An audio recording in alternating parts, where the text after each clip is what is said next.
People who live in Beaumont's Amelia neighborhood say they are fed up with one homeowner. They say his property is an eyesore. Ward 2 Councilman Mike Getz says the man has violated city ordinances for several years by keeping trash and debris around his house.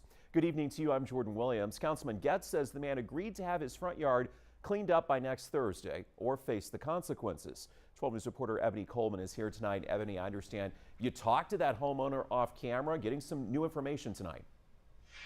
So Jordan, the man tells me he's had 2 strokes and he's going through financial hardships. He says he had 3 storage units, but he couldn't keep up with the payments. That's why stuff is piled up in his front yard.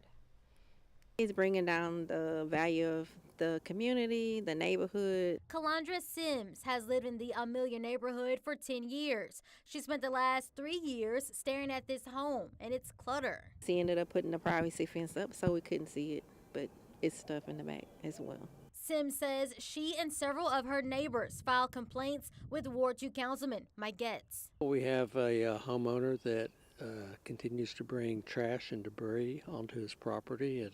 It violates a court order to keep his property clean. Getz says the property was originally tagged for litter and weeds for violating a city ordinance. Code enforcement gave the man a month to clean, but he never complied. Last year, the city declared the property a public nuisance. That gave the city the authority to go in and clean it up, which we did, but it was at a cost of about $5,000. Getz says those tax dollars were never repaid, and the case ended up in district court. I attended a hearing in Judge Baylor Wortham's court last week, and Judge Wortham told him that he would have 2 weeks to get it cleaned up. If it's not clean, Getz says Judge Wortham could sentence the man up to 180 days in jail or put a lien on the home.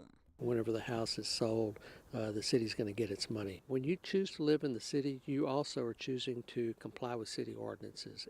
Sims hopes to get it resolved. She's been trying to sell her home. She believes her neighbor's property has discouraged potential buyers. So I didn't get anybody to even look at my house. If you want to do that, you should be in the country. You're in the city limits.